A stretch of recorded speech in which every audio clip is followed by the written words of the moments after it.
marche, non? Rakchi est marocain, car Marrakech a une place spéciale au Maroc. Je suis particulièrement heureux d'être parmi les privilégiés qui inaugurent, en quelque sorte, cet espace nouveau d'enseignement, mais aussi de réflexion et de recherche dans le domaine des sciences de l'homme et de la société, et pas seulement du management.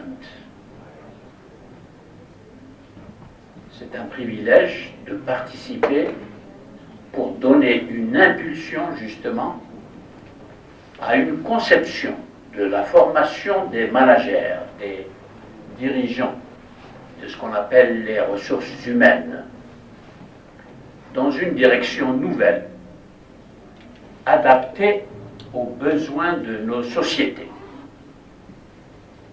Car on peut former des ingénieurs, on peut former de grands managers, on peut former de grands spécialistes en sciences dures, des sciences exactes. Cela n'est pas suffisant pour gérer nos sociétés et pour répondre au retard considérable pris par nos sociétés qui restent des sociétés sous-analysées, peu connues, parce que des sciences sociales aussi fondamentales que l'histoire d'abord, pour avoir une relation apaisée, moins idéologique, moins manipulable avec notre passé. L'histoire est fondamentale et fondatrice pour l'action historique dans le présent. Mais l'histoire ne suffit pas. Pour nos pays, il faut de l'anthropologie. Nous sommes à Marrakech, dans un monde où la culture orale existe encore vivante. La culture que nous appelons maintenant officiellement, sans trembler, dans les années 70, quand je faisais des conférences ici au Maroc, je n'osais pas prononcer le mot berbère ou amazigh. Eh oui, maintenant nous le prononçons. Et tout le monde est à l'aise, heureusement. En Algérie, c'est encore, hélas, très contesté, très contestable, et nous en connaissons. Voilà un exemple de gestion des mémoires collectives. Nous n'avons pas géré nos mémoires collectives faute d'une étude de l'histoire adaptée à nos besoins et d'une histoire multidisciplinaire qui englobe le recours à toutes les sciences sociales. C'est pour cela que l'histoire est une science clé. Et dans l'histoire, la religion est incluse. L'histoire joue un rôle fondamental pour nous libérer d'une consommation fantasmatique de la religion. Je dis, j'insiste, nous consommons la religion d'une façon fantasmatique, même pas imaginaire, comme on le disait. C'est des fantasmes collectifs. Et c'est très dangereux. Et nous continuons à vivre dans la direction ouverte, hélas, en une étape de notre histoire, je veux dire après nos indépendances. Au lieu d'en sortir, nous avons plongé encore plus au fond dans la direction de la consommation fantasmatique de la religion. La religion est l'impensé de notre pensée actuelle. C'est même l'impensable, c'est-à-dire ce que nous ne pouvons pas librement penser. Parce que écrire sur la religion, de façon historique critique, se heurte immédiatement à la répression par en haut, parce que l'État utilise la religion partout, parce que les États postcoloniaux n'ont pas mis en place l'alternative historique pour nos sociétés, qui ne peut être que l'alternative démocratique et laïque. Nous allons en parler. Nous avons usé et abusé du référentiel al-marji'iyya ad-diniyya, usé et abusé pour combler un déficit de légitimité politique qui ne peut être acquis selon la marche de l'histoire des sociétés, une marche que nous rejetons avec arrogance en disant « ça ne vaut que pour l'Occident. Ça ne saurait nous concerner. » Parce que nous avons notre modèle. Et voilà le fantasme qui commence. Il est donc essentiel que dans une école comme HEM, qui parallèlement anime une université citoyenne, qui manque terriblement dans toutes les sociétés musulmanes. C'est vous dire que vraiment je suis heureux et content que nous soyons réunis pour essayer aujourd'hui de réfléchir sur un sujet capital introductif précisément. Au travail, je dirais sans hésiter, de subversion intellectuelle et culturelle de la façon dont nous entretenons un mauvais rapport avec notre passé, il faut le subvertir. Le subvertir par quoi? Pourquoi j'emploie ce mot? Parce qu'il répond à la subversion par la violence de nos sociétés. Nos sociétés sont subverties par la violence. Vous voyez de quoi je veux parler. Et nous acceptons que cette subversion par la violence, qui accentue le désordre, qui complique le désordre dans nos sociétés et dans nos têtes, nous acceptons de continuer à tenir un discours qui, soi-disant, protège la religion comme recours, alors qu'il aggrave l'impact des forces réelles qui sont en train de traverser nos sociétés et que nous ne pouvons pas maîtriser, ni politiquement, ni par le savoir, les savoirs, que nous n'avons pas parce que nous ne les produisons pas. La littérature écrite par des chercheurs scientifiques sur l'histoire du droit dit musulman, vous voyez la subversion.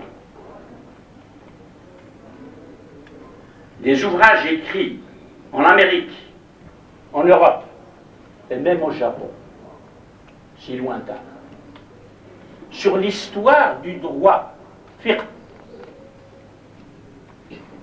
comme droit positif, distingué de ce que nous appelons pompeusement la charia, pompeusement, parce que nous ne définissons pas ce terme, qui est un concept théologique plus que juridique, parce que nous voulons faire passer un droit non pensé, non repensé, que nous appliquons arbitrairement à nos sociétés, en l'enveloppant d'un grand voile sacralisateur. Et le travail de désacralisation pour lever ce voile et montrer les choses réelles et les forces réelles qui fonctionnent dans nos sociétés, ce travail de dévoilement de réalités qui ont été voilées, pas seulement depuis hier. Le voilement de ce qui se passe dans nos sociétés a commencé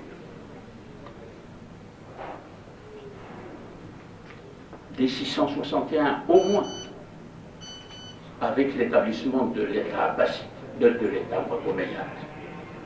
C'est une longue histoire. Donc, j'ai choisi ce sujet exprès. Je l'ai choisi aussi parce que, comme vous le savez, j'ai eu le privilège de siéger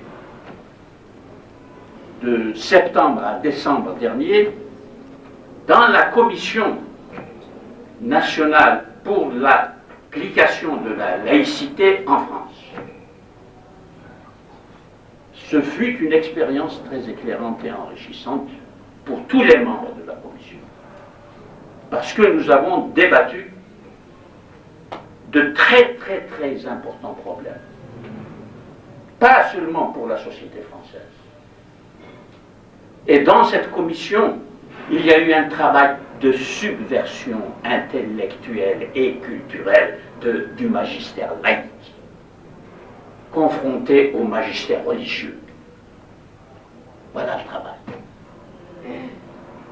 Et quand ce travail a été accueilli par des manifestations de femmes musulmanes, qui choisissent la place de la République à Paris, c'est-à-dire le symbole même de la révolution politique et intellectuelle qui inaugure une rupture d'ordre intellectuel et culturel, et qui n'est pas du tout ce que l'on se représente, et on s'est représenté dans les manifestations, pas seulement à Paris, mais dans les pays arabes en particulier. Définissons la laïcité, l'Almania, comme l'entreprise de destruction de la religion, de négation de la religion. Des femmes musulmanes qui n'ont jamais lu Huda Sha'rawi et Qasim Amin, pour ne citer que ces deux noms, du début du XIXe siècle, en pleine Nahda, qui posait le problème du voile en disant voilà ce que ça représente, il faut en sortir. Les femmes et les hommes. Et voici que, dans un contexte républicain, démocratique, laïque, avec de grandes références historiques, on s'autorise à inverser le cours de l'histoire, à revenir à quelque chose que l'on n'a pas pensé. Car parmi les femmes qui ont manifesté, combien sont capables de lire un verset coranique et d'en faire l'exégèse? J'ai fait plusieurs conférences dans ce pays, au Maroc, sur justement la condition féminine, avec les femmes démocrates, avec M. Namour, dans un autre cadre, etc. Une des choses que je souligne constamment, c'est la nécessité pour les femmes musulmanes qui militent légitimement, ô combien, pour le changement de leur statut, la modernisation de leur statut. Une des conditions pour faire aboutir cette lutte, c'est que des femmes étudient l'histoire de ce droit-là, que l'on qualifie de musulman. Je vous dis que l'on qualifie de musulman parce que ce droit est une production d'êtres humains qui ont eu à lire, certes, le Coran, mais ce sont des hommes qui lisent le Coran, et bon sang, nous pouvons le lire aujourd'hui, comme ils l'ont lu, avec la liberté dont ils ont disposé pour le lire, et pour le lire de façon plurielle. Et ce pluralisme des lectures du Coran a donné le pluralisme des madhhab, c'est-à-dire les écoles juridiques. Le pluralisme des madhhab d'usul din et usul fiqh.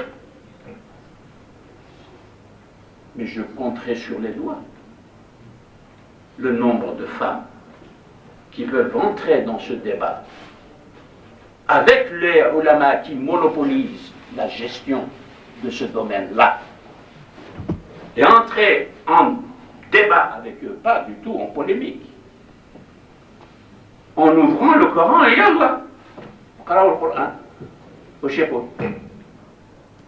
Alors là, l'outillage historique va intervenir. Et les femmes vont l'utiliser. Des femmes doivent l'utiliser.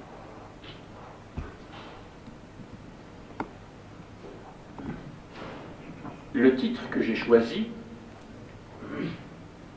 l'islam devant la laïcité. Devant les appels de la laïcité. Pas devant les dangers de la laïcité. Pas du tout. Contresens majeur. Ce sont des appels à l'étude, à la compréhension nouvelle des fonctions de la religion dans des sociétés qui s'entremêlent aujourd'hui comme ceci, plus qu'elles ne se sont entremêlées dans la page coloniale, qui est aussi une page historique vécue avec cette Europe. Et pour bénéficier des parcours historiques, qui sont des parcours philosophiques, des parcours juridiques, politiques, des parcours anthropologiques, en termes d'anthropologie des cultures et de la connaissance anthropologique des cultures, par-delà leur lecture idéologique, c'est une invitation. C'est un appel à entrer dans un espace scolaire où l'enseignement est donné avec les exigences, non pas de ce qu'on a appris, la neutralité laïque vis-à-vis des religions. Et ça, nous verrons tout à l'heure,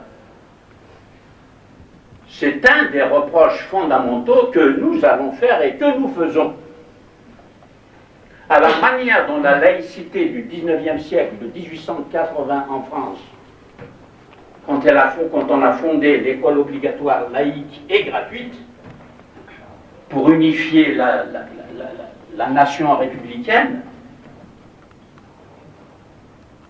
la laïcité a compris son rôle comme étant la neutralité devant les religions. C'est-à-dire, ça n'est pas mon boulot. Ça n'est pas mon affaire. C'est l'affaire des prêtres, des imams, des rabbins, et on laisse la gestion totale du religieux à ceux que Max Weber, le grand sociologue Max Weber, spécialiste de l'étude des religions, a appelé les managers du sacré, les gestionnaires du sacré, gérer le sacré. Ce sont des hommes qui le gèrent. Et le sacré est un patrimoine culturel. Et le sacré, c'est quelque chose de très complexe, qui demande des études et qui demande des connaissances et des recherches scientifiques pour savoir la différence entre le sacré, la fonction de sacralisation du profane pour le rendre sacré, ce que nous faisons quotidiennement, au point que nous vivons aujourd'hui dans nos sociétés musulmanes avec ce qu'on appelle dhihniyat al-tahrim. Dhihniyat al-tahrim, la chose la plus anodine et qui appartient au monde profane, on va la sacraliser pour l'interdire. Parce que le sacré, c'est les régions interdites, dont on ne peut pas approcher sans être en état de pureté rituelle, l'ihram. L'ihram, ça veut dire l'état de pureté rituelle. Quand on va faire le pèlerinage, dans l'avion même, on se met en état de pureté rituelle avant de fouler le territoire sacré, haram. Voilà le sacré. Mais le sacré, ça c'est le sacré musulman. La rivière, le fleuve Gange en Inde, c'est une rivière sacrée. On y va pour faire des pèlerinages et on s'immerge dans l'eau du Gange. Alors quand les hindous regardent les musulmans faire cette fois le tour de la Kaaba, ils s'étonnent comme les musulmans s'étonnent et disent qu'est-ce que c'est que cette histoire, c'est du polythéisme. Bon, je vous donne cet exemple. Voilà un exemple qui éveille et qui étonne, auquel on ne pense même pas. Quand je le dis à mes étudiants, qu'est-ce qui se passe? Je perds mon sacré. Donc la laïcité est un acquis majeur pour la manière dont on enseigne, la manière dont on prend la parole en public. Je vous parle. Vous avez, chacun d'entre vous, des options religieuses, philosophiques, politiques, très diverses. Je dois parler de telle façon que ensemble nous cheminions pour accéder à ce qui intéresse la condition humaine. Pas à ce qui intéresse le musulman d'abord, parce que je suis musulman. Pas à ce qui intéresse le Maroc d'abord, parce que je suis citoyen marocain. La parole laïque rend possible toutes les paroles des cultures et des confessions religieuses. Elle autorise toutes ces paroles-là à advenir et à s'exprimer et à se confronter dans un espace de liberté et de même respect réciproque. Tout à l'heure, si parmi vous, il y en a qui sont en désaccord avec ce que je suis en train de vous dire, vous allez le dire en toute liberté, avec cette condition que votre perspective dans votre objection nous ne ramène pas exclusivement à la défense de notre sacré à nous, quel que soit le caractère précieux de ce respect. Parce que ensemble, qu'est-ce qui nous lie ensemble dans l'espace citoyen? C'est précisément la primauté et la priorité qui sera donnée à ce qui, en droit, protège la condition humaine et l'élève, la libère. Voilà la visée formidable de la laïcité comme attitude critique de la pensée. Nous sommes très loin de l'hostilité aux religions. L'attitude laïque nous ouvre un espace considérable que justement les religions n'ont pas ouvert. Si face à cette définition de la laïcité que je viens de vous donner, nous interrogeons les religions et nous essayons de comprendre quel espace de communication nous ouvre les religions, toutes les religions sans exception.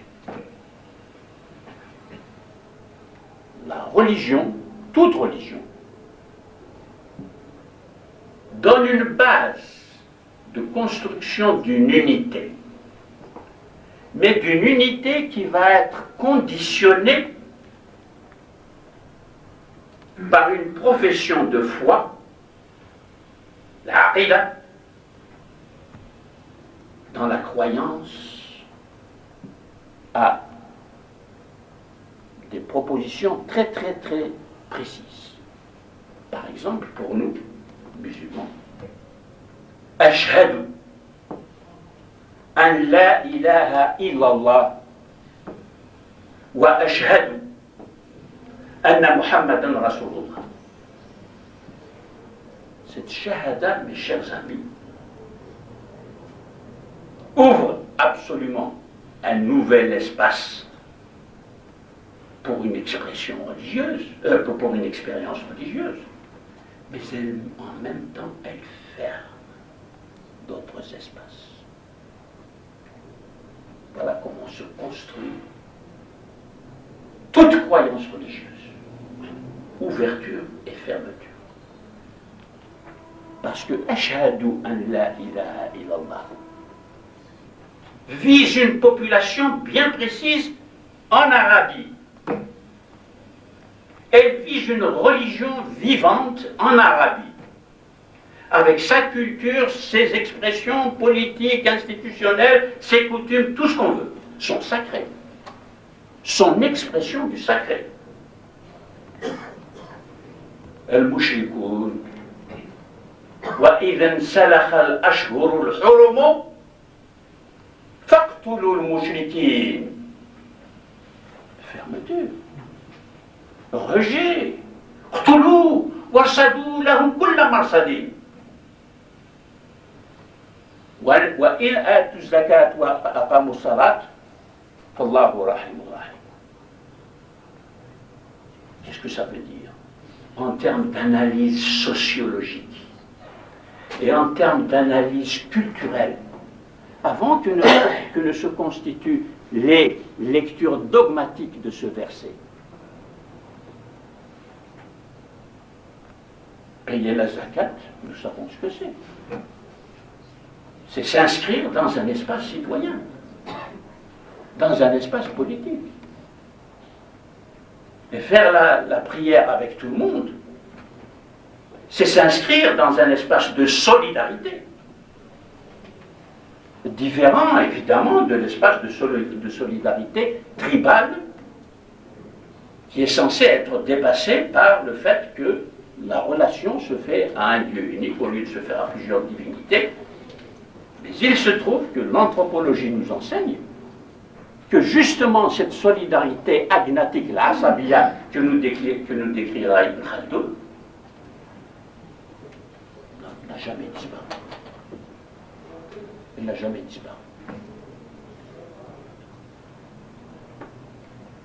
Elle continue d'agir jusqu'à nos jours. Et voilà pourquoi je vous disais au début, anthropologie. Pour lire l'histoire des 4 premiers califes que nous qualifions de Rashidun, les lire avec les clés de l'anthropologie. Car enfin, Omar ibn al-Khattab est mort assassiné. Othman ibn Affan est mort assassiné. Ali ibn Abi Talib est mort assassiné. Qu'est-ce qui opère là? Innama akramakum indallah, ou bien la asabiya. Voilà l'histoire qui libère. Voilà l'anthropologie qui éclaire les enjeux et qui va déplacer la croyance vers un autre espace de compréhension et d'interprétation. Alors vous voyez, l'islam devant la laïcité. L'islam pour qui des portes nouvelles s'ouvrent. Car la pensée islamique, je l'ai dit et le redis, mais malheureusement, ce que des chercheurs et des enseignants dans le monde arabe et dans le monde musulman essayent d'enseigner, d'écrire, comme notre ami Nasr Abu Zayd, nous nous battons dans le même dans la même direction. Nous essayons justement d'ouvrir ces espaces d'une autre connaissance de notre passé. Une des choses qui, j'en suis sûr, ne s'enseigne pas, ni à l'université de Marrakech, ni dans les universités marocaines, ni algériennes, ni indonésiennes, ni malaisiennes, ni tout ce que vous voudrez, et oui, je généralise, ce n'est pas gratuit, je les ai toutes visitées. J'y ai parlé. Je ne me permettrais pas de généraliser de cette façon si je n'avais pas fait des enquêtes nécessaires.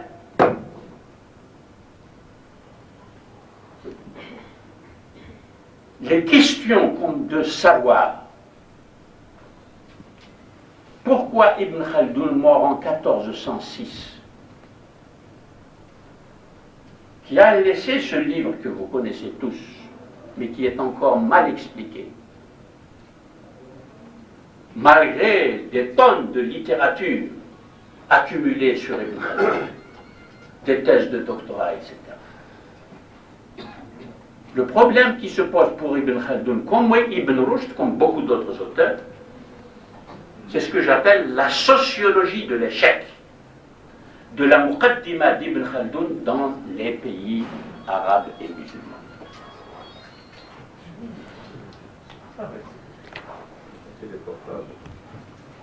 Qu'est-ce qui fait que la muqaddima d'Ibn Khaldoun, qui ouvrait des possibilités d'évolution vers une histoire critique comme celle que j'essaie d'écrire ici, et c'était au XIVe siècle.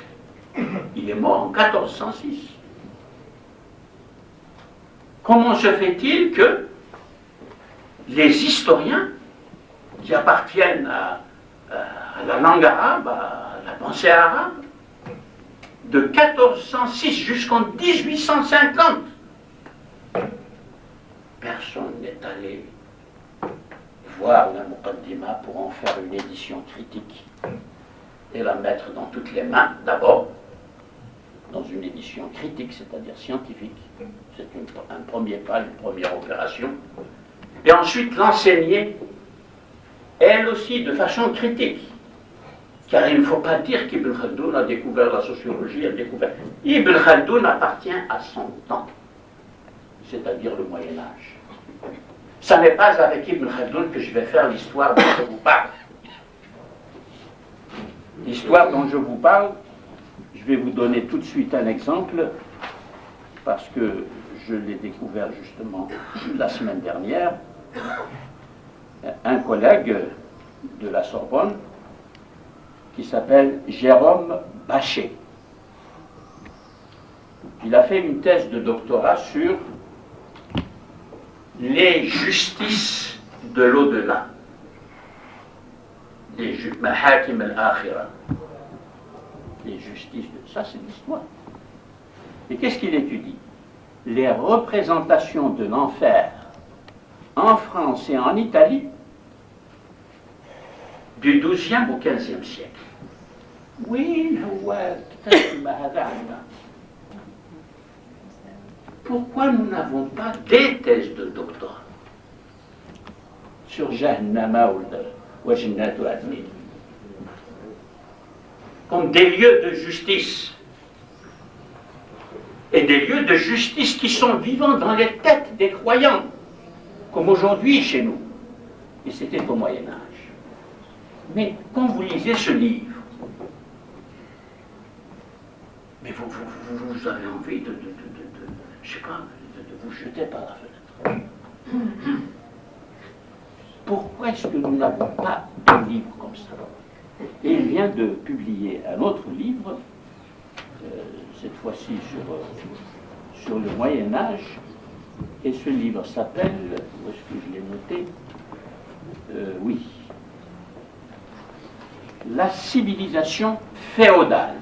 La civilisation féodale, et là aussi, il a une thèse extrêmement nouvelle et qui ouvre des perspectives pour le Moyen-Âge musulman, parce qu'il étudie le Moyen-Âge de l'an 1000 à la colonisation de l'Amérique. c'est-à-dire 1492, et tout ce qui s'en est suivi après 1492.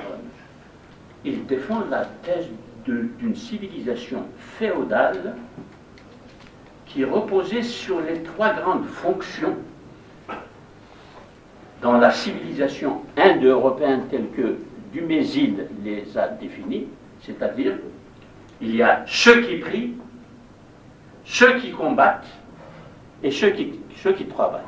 La société repose sur trois grands corps. Ceux qui prient et gèrent la religion pour maintenir toute la symbolique religieuse et toutes les solidarités qui se tissent dans la société avec cette symbolique religieuse. Ça se passe exactement de la même façon pour l'islam. Mais en islam, nous n'avons pas les deux autres pieds. Ceux qui se battent et qui sont encadrés par l'Église. Sous le califat abbasside, ce sont des mercenaires qui font la guerre. Et ce sont des mercenaires qui constituent la garde califale dans le palais du calife, ce qui a mis le califat en danger dès le IXe siècle.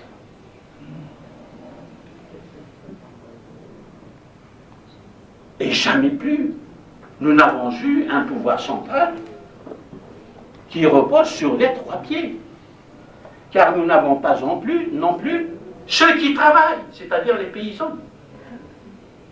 Lisez une page de Miskawayh, historien, philosophe, Xe siècle. Il a écrit une page que Ibn Khaldoun, d'ailleurs, il s'est émerveillé de la lire. Il y a 4 siècles entre les deux. C'est une page d'analyse économique où il analyse l'institution de l'Iqtar. L'Iqtar, qu'est-ce que c'est que l'Iqtar? Ce sont des concessions que le calife donne aux généraux qui commandent la garde califale, étrangers, pour faire travailler les paysans de Mésopotamie, prélever sur eux tout ce qu'il a envie de prélever, les pressurer, et ainsi ruiner l'agriculture de Mésopotamie par un système politique absolument erroné et qui travaille contre le système politique califal. Voilà des exemples. Du regard laïque sur l'histoire et du regard qui nous répète toujours les mêmes sermons, sans regarder ce qui se passe à côté, ceux qui se battent pour la protection de la société et ceux qui travaillent pour nourrir la société. Fonction symbolique, fonction économique et fonction de protection. Une société qui n'a pas ces trois pieds ne tient pas debout. Et à partir du XIIIe siècle, dans le monde musulman, nous n'avons aucun de ces trois pieds. Parce que quand le califat a été aboli en 1258 à Bagdad, les centres politiques dans l'ensemble des pays musulmans se sont dispersés et ce sont les confréries religieuses qui ont pris le relais des pouvoirs centraux.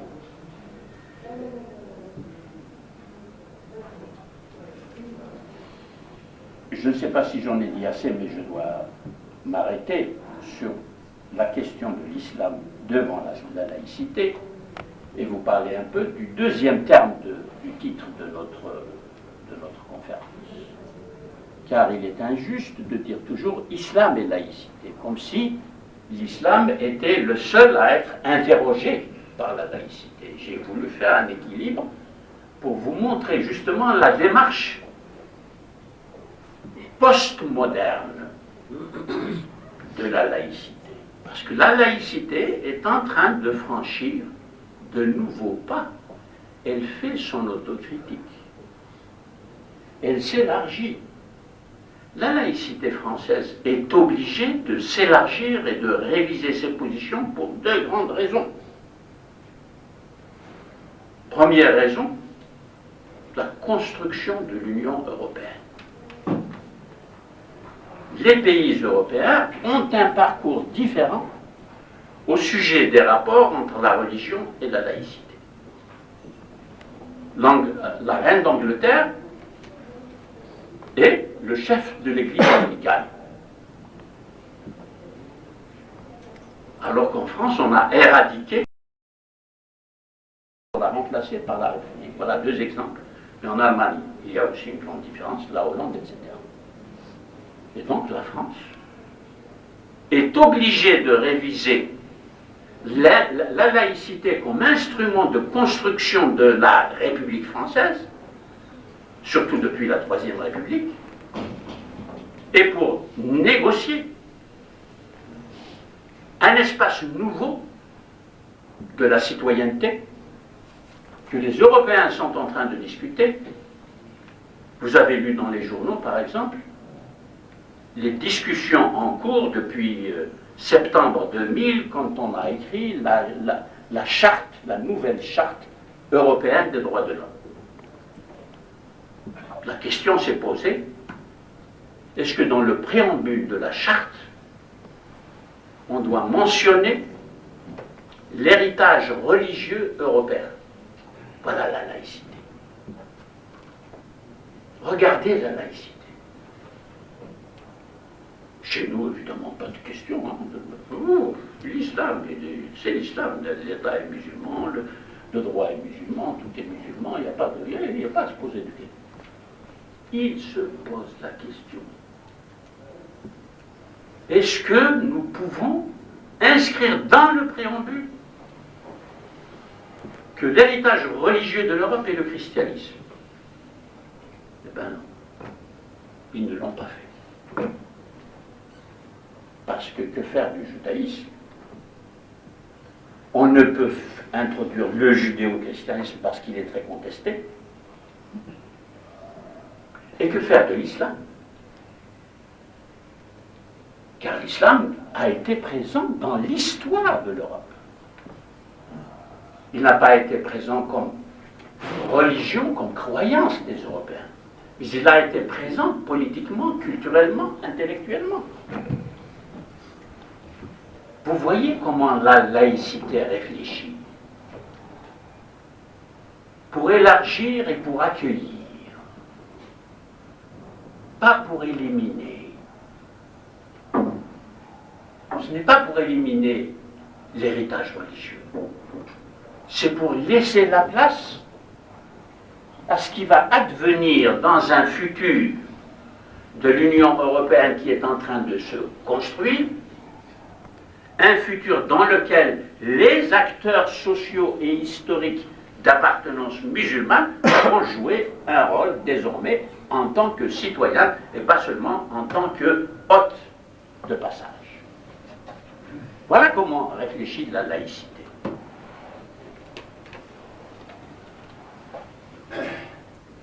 Et vous voyez que il y a donc toutes ces attitudes-là, une prudence intellectuelle, une modération dans les jugements, et un souci d'information scientifique avant de prendre une décision. Même si on mécontente les chrétiens, qui ont d'ailleurs parlé, se sont exprimés, et qui auraient voulu quand même dire, écoutez, le christianisme a accompagné l'histoire de toutes les sociétés européennes, ce qui est vrai historiquement. Mais le regard laïque sur les problèmes oblige à faire ce que je suis en train de vous expliquer. Donc, la laïcité devant l'islam. Qu'est-ce que ça veut dire? L'islam, la présence de l'islam dans les sociétés européennes pose des problèmes de communication. De communication pour traiter le fait religieux comme les sociétés européennes, dans leur totalité, s'accordent à le traiter. c'est-à-dire de la manière laïque. Non plus la laïcité neutre qui dit maintenant je n'étudie pas, etc. Faites ce que vous voulez dans vos églises, dans vos mosquées, c'est plus ça du tout. C'est une attitude active, dynamique, participante. Et qu'est-ce qu'on a inventé pour répondre à cela? L'étude du fait religieux dans les écoles. L'étude du fait religieux. Pas l'étude des religions particulières, où un imam, un rabbin et un curé viennent expliquer aux élèves les croyances orthodoxes de chaque religion, et les élèves ne veulent même pas entendre ça tellement c'est ennuyeux. Tandis que quand vous parlez aux élèves du fait religieux, c'est-à-dire les outils de la pensée que toutes les religions du monde utilisent pour s'exprimer et pour jouer leur fonction spirituelle dans les sociétés. Quels sont ces outils qui sont communs à toutes les religions? Alors ici, nous en venons à, comme je vous l'ai dit, à l'anthropologie. Et c'est la présence de l'islam et les retards de l'islam dans la perception de soi-même, la manière dont l'islam parle de soi-même, qui est une manière dogmatique, non historique, non informée, même en ce qui concerne l'évolution de la pensée islamique elle-même. C'est-à-dire, allez voir dans les départements d'études islamiques au Maroc, comment on enseigne l'histoire de la pensée islamique. On ne l'enseigne pas du tout selon les règles de la critique historique. En ce qui concerne, par exemple, l'exégèse coranique comme histoire culturelle. La lecture du Coran avec les outils de l'anthropologie. Pour cela, je vous cite une thèse, je ne sais pas s'il y a des étudiants parmi vous à Marrakech, c'est une thèse d'un de mes anciens élèves, tunisien, Wahid Safi, qui a écrit une thèse de doctorat avec le titre suivant: Al-Ajib fi tafasir al-Qur'an. L'Ajib, qu'est-ce que c'est? Le merveilleux. Le merveilleux dans les commentaires coraniques. Quand il était mon élève à la Sorbonne, j'avais fait un article que vous pouvez lire, que peut-être certains d'entre vous l'ont lu, qui s'appelle, c'était un article écrit pour une conférence au Collège de France, peut-on parler, je suis prudent, peut-on parler de merveilleux dans le Coran? Quelle est la dimension culturelle que joue le merveilleux dans la structure du discours coranique? Et quel est le rôle de la référence au merveilleux et de l'utilisation du merveilleux? Le merveilleux, regardez par exemple quand vous lisez sur la Yusuf, quand vous lisez sur la Al-Kahf. C'est ça le merveilleux. Le merveilleux est une dimension anthropologique des littératures. Toutes les littératures du monde. Ça n'est pas quelque chose de particulier. Vous voyez, chaque fois, je suis obligé d'insister pour dire attention, ce n'est pas seulement pour l'islam. Parce que dès qu'on dit des choses comme ça qui déstabilisent notre manière habituelle de sentir et de nous approprier l'islam, on croit que c'est des flèches lancées à l'islam. Et on se sent attaqué. Alors qu'il s'agit de comprendre. Et de faire comprendre. Des choses qui existent et qu'on n'invente pas. il faudrait faire beaucoup de thèses comme celle de Wahid Safi, tunisien encore une fois, il enseigne la Tunisie.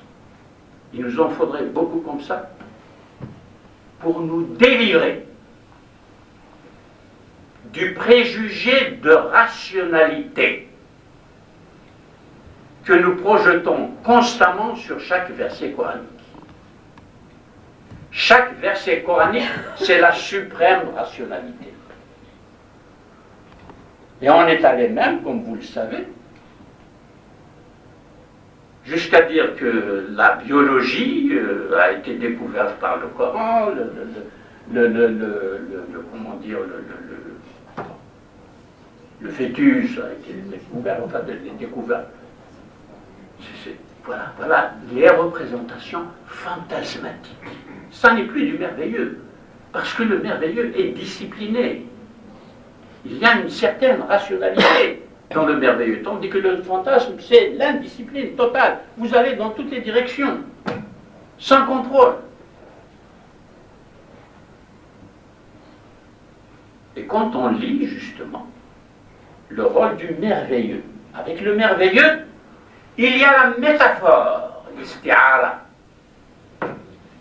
et il y a les outils rhétoriques que le Coran utilise pour persuader ses auditeurs, ou pour mener un jadal.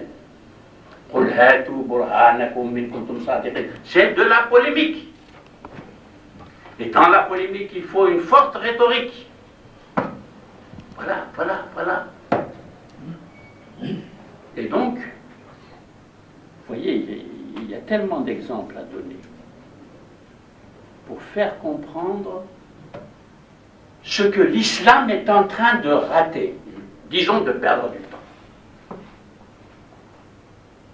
Le contexte de culture et de pensée laïque lui offre pour la première fois dans son histoire la possibilité de sortir et de la culture mytho-historique, c'est-à-dire on mélange le mythe et l'histoire. Al-Qasas ou Tarikh. Qasasi Tarikhi. Al-Khitab al-Qasasi Tarikhi.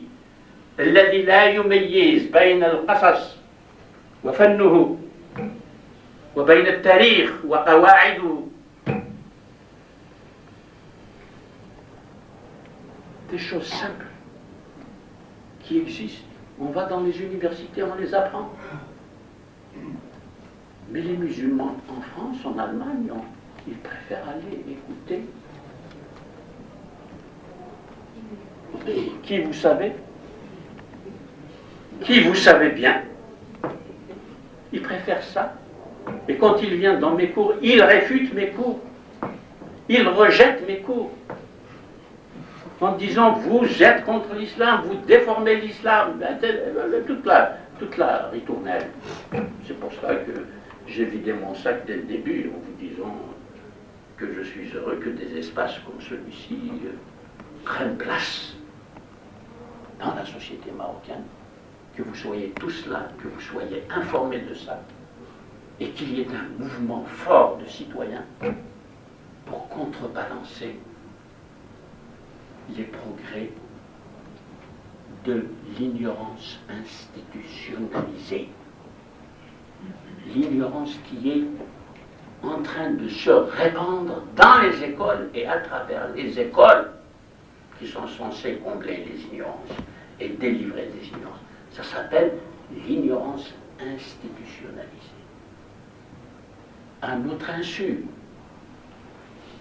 et à l'insu même de personnes cultivées, parce que nous avons des réactions a priori d'autodéfense pour que rien ne vienne déstabiliser la manière dont nous consommons l'islam.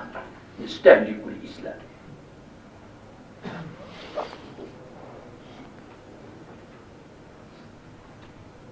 La laïcité devant l'islam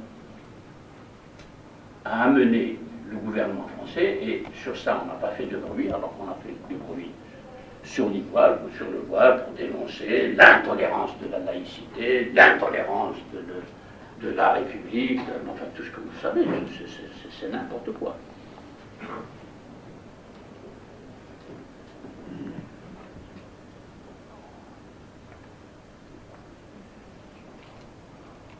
Alors, oui, j'ai oublié mon idée. Oui, sur le fait religieux. Sur le fait religieux. Le fait religieux, on a décidé de créer d'abord, je ne sais pas si vous l'avez appris, de créer un institut européen d'études du fait religieux. Voilà. C'est une initiative de l'État laïque. Et par cette initiative, il fait son mea culpa,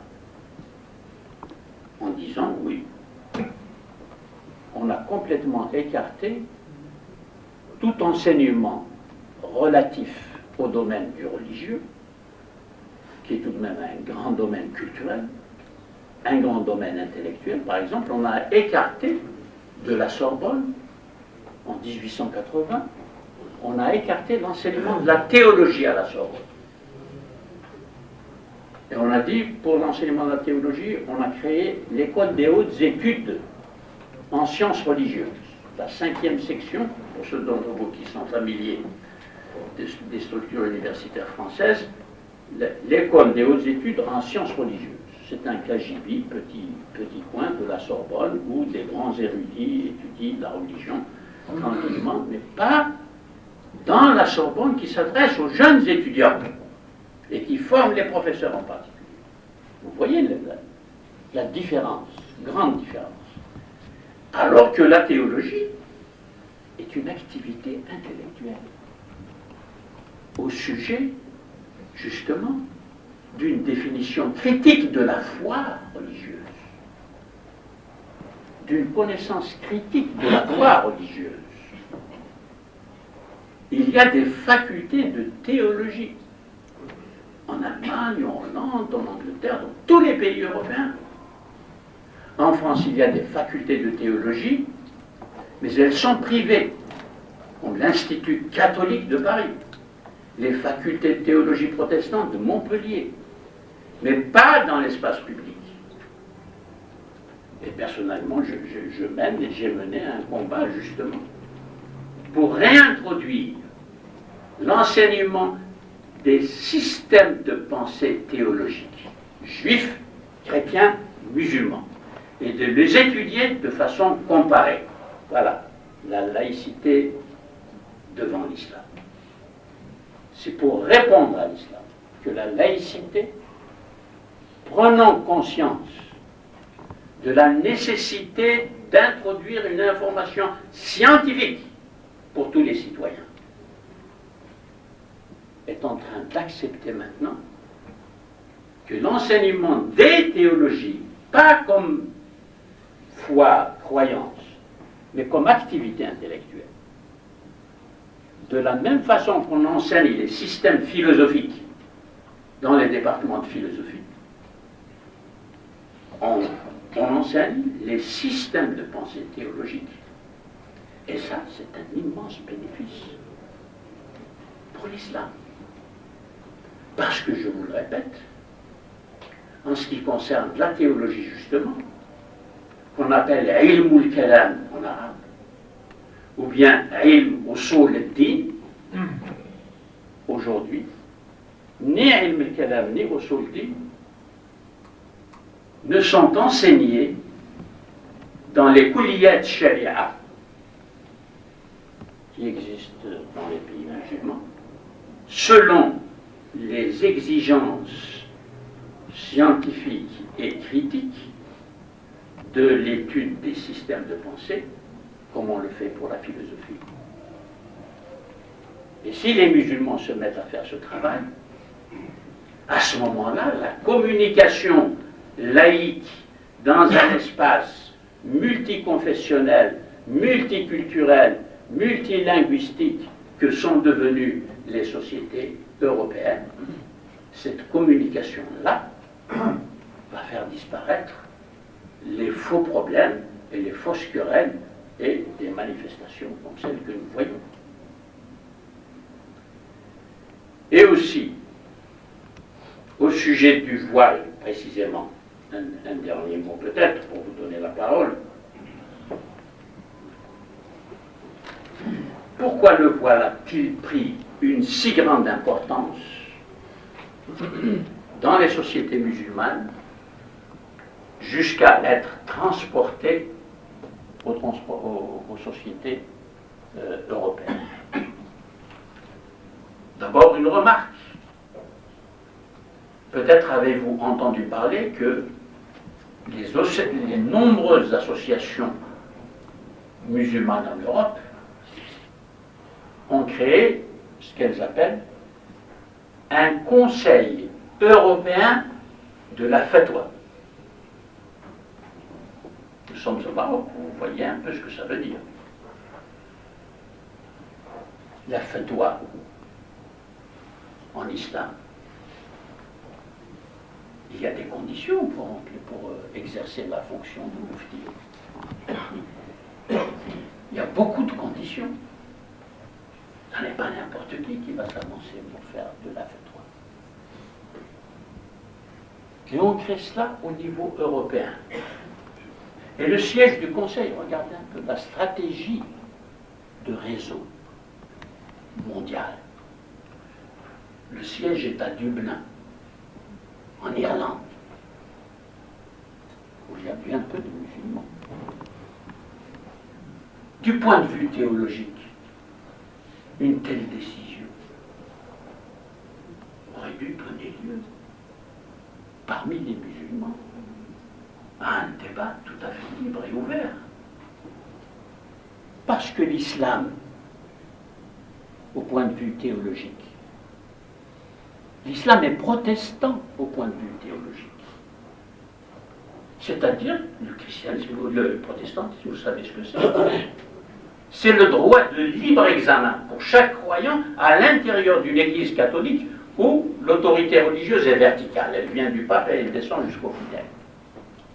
Et voilà Luther qui se lève et qui dit non. C'est le premier acte de modernité intellectuelle à l'intérieur de l'Église catholique, 16e siècle, Luther. Mais nous avons ça. On n'a pas besoin de Luther. Tout le monde dit on a besoin d'un Luther. On n'a pas besoin de Luther. Dans la théologie sunnite, bon, pour les chiites, c'est un peu différent, mais ça revient au même. Mohamed Abdoul l'a écrit en long et en large. Chaque musulman a le droit de soumettre à débat, pas d'imposer à d'autres musulmans. Aucun ne peut imposer à d'autres musulmans une décision, un hukm, en matière de droit. Et tout hukm est soumis à débat entre les autorités théologiques. Donc là, vous voyez encore un exemple où la laïcité offre aux musulmans une possibilité de renouer avec un bien intellectuel qu'ils possèdent déjà, mais qu'ils ont oublié et mis de côté. Pourquoi ? Parce que l'islam a été étatisé, soumis au contrôle étatique depuis 661. Et il n'en est jamais sorti. Ce qui veut dire que lorsqu'on dit que l'islam confond le politique et le religieux, l'islam din wa dawla, le slogan, c'est un slogan fantasmatique qui ne correspond pas à l'histoire de la théologie en islam. Seulement, la voix de ceux qui disent ce que je vous dis est entièrement couverte. Quand je fais des conférences en France, il y a un stand de livres où on amène tous les livres orthodoxes, des mouvements qui animent. Et aucun de mes livres n'est sur la femme. En France, où est la laïcité? Et que fait la laïcité devant cet islam-là? Et que font les musulmans dans les pays musulmans? Parce que quand les immigrés viennent ici en vacances, comment se passent qu'est-ce qu'on dit dans les familles à propos de ça? Comment parle-t-on de ça? Car les choses sont liées. C'est pour toutes ces raisons, et vous savez, je ne vous ai dit que peu. Il y a encore beaucoup de choses à dire sur l'islam devant la laïcité et la laïcité devant l'islam. Nous vivons un moment de mutation de civilisation. Et pour ce moment de mutation de civilisation, les musulmans et ce qui reste de la pensée islamique réflexive ne sont absolument pas préparés. Au contraire, on accumule les obstacles et les handicaps avec la prétention terroriste à résoudre ces problèmes de mutation de civilisation, alors que nous avons accumulé dans notre propre histoire et contre nous-mêmes un nombre incalculable. Vous ne pouvez pas imaginer le nombre de lacunes, omissions considérables dans le regard que nous portons sur notre propre, nous l'appelons Turath. Turath. Le Turath est un levier idéologique, celui-là aussi. Ça n'est pas un levier culturel et intellectuel. Et ici, je mets en cause un certain nombre, pas tous heureusement, d'intellectuels chez nous, qui ont utilisé le Turath à des fins idéologiques, apologétiques, pas du tout à des fins de déconstruction du Turath. Comment c'est fabriqué, comment ça a été construit au Moyen-Âge, pour savoir justement quel rapport aujourd'hui et qu'est-ce que nous pouvons attendre aujourd'hui de ce Turath. Au mieux, si toute la pensée d'Ibn Rushd revivait parmi nous, si un grand nombre de citoyens connaissent vraiment ce que Ibn Rushd a pensé, en particulier sur les rapports entre la religion et la philosophie, est-ce que cela suffirait à nous mettre en phase avec la mutation de civilisation que nous sommes en train de vivre? Il y en a beaucoup qui le croient. Fantasme. Fantasme. Car pour les historiens, Ibn Rushd appartient à l'espace mental médiéval, à une pensée rendue obsolète, intellectuellement obsolète. Les outils de pensée sont obsolètes, les problématiques sont obsolètes. Donc même si je les enseigne et que mes élèves le comprennent parfaitement, ils auront encore à faire beaucoup d'efforts pour entrer dans les combats actuels, car ce sont des combats que la modernité mène contre elle-même. Car la définition de la modernité, c'est une attitude de la pensée qui se remet sans cesse en question elle-même de l'intérieur. Alors qu'on ne vienne pas dire que la modernité est un parcours historique particulier à l'Occident et que ça ne nous regarde pas. Merci beaucoup pour votre attention.